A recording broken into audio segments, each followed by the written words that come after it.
She used to come and borrow things from me, small things, nothing serious, sugar, salt, sometimes a knife, and once even a book. She never returned, but that day I was tired. I had just gotten back from work, the kind of tired that sits in your bones and makes you want to disappear into silence. I didn't expect her to knock, I didn't even want her to, but when she did I opened the door anyway because it was her. Her name is Elise, and her presence felt like a pause in my life, like time held its breath around her. She lived next door with her husband Mark, who was rarely around, always traveling, always busy. She never said she was lonely, but you could hear it in the way she laughed, like she needed it more than air. That evening she didn't ask for sugar or salt, she asked if she could sit for a while, said the power in her apartment had gone out, and she didn't want to be alone in the dark. I nodded, too tired to think, and she walked in like it was something she'd done 100 times before, and maybe it was all harmless, maybe it was just a neighbor trying to kill time, but something felt different. She sat on the couch, curled her legs up like it was hers, and started talking about childhood dreams she never chased, and the silence in her apartment that reminded her of her marriage. I listened, half present, half drifting, and before I knew it I was confessing things too, not about love or her, but about how I felt invisible most days, how the world moved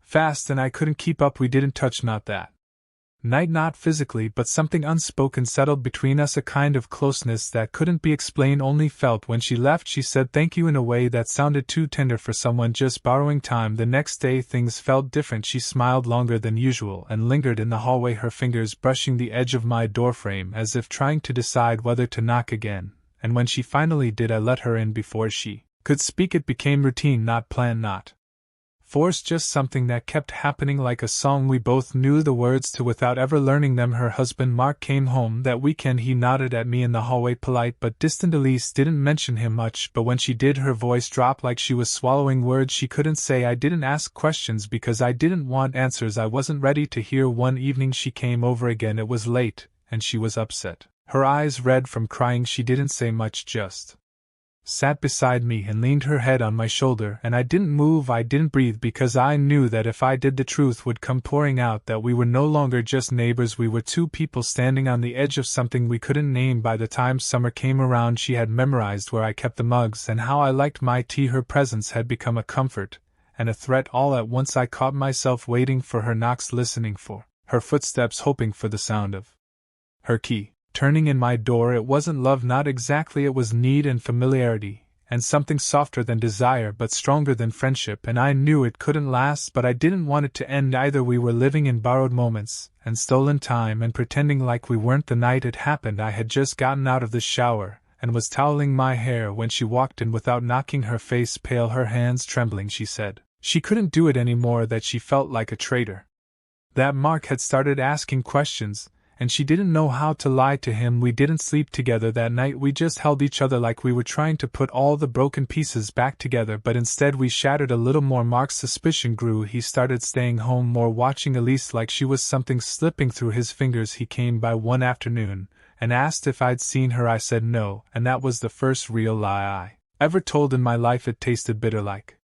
betrayal. Elise stopped coming as often. She said she needed space, that we had crossed a line we couldn't uncross, but we kept finding reasons to talk. The garden, the weather, the noise from the street. We couldn't help it. We were drawn to each other like gravity and guilt. I began noticing bruises on her arms, small ones she brushed off as accidents, but her eyes told a different story. I wanted to ask, I wanted to fix it, but I was afraid that knowing more would mean I had to do something, and I wasn't ready to become a hero or a thief. One night I heard shouting through the walls, Mark's voice loud, Elise crying. I stood at my door, hand on the knob, ready to knock, but I didn't. I waited, and when the silence came it was worse than the noise. She came over the next morning wearing sunglasses on a cloudy day. She smiled like everything was fine, and I let her lie because sometimes the truth is too heavy to carry all at once. We sat in silence, sipping coffee and pretending like we weren't both drowning.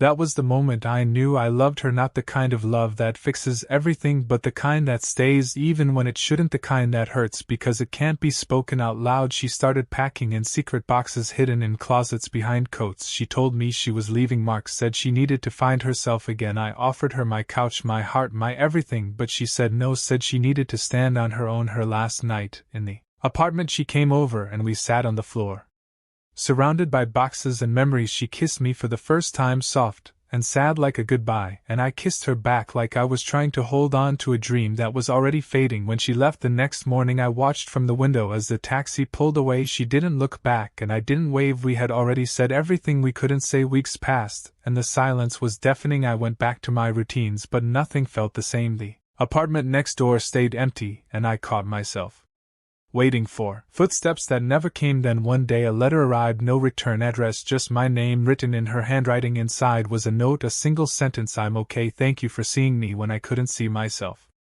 I read it 100 times until the ink started to fade, and I kept it folded in my wallet like a secret only I was allowed to keep. Mark moved out eventually, left behind a few things and a lot of silence. We never spoke again, and I didn't ask anyone where he went. It didn't matter. New tenants moved in, a young couple who smiled too much and held hands all the time. I watched them from my window, and wondered if they knew how fragile love really was. Sometimes I'd hear the new girl laugh, and it would sound a little like Elise, and for a moment I'd forget she was gone. Life moved on, it always does. I met someone months later, someone kind and patient who never asked about Elise, and I never offered. I loved her in a different way, a quieter way, but some part of me always held a space that couldn't be filled. I saw Elise once by accident in the city. She was walking with someone, a child, maybe hers, maybe not. She looked happy, peaceful, and when our eyes met we didn't speak, we just smiled and kept walking. That's when I knew some people are meant to pass through you, not stay, just change you. Infidelity doesn't always come with lust or lies. Sometimes it comes with silence and slow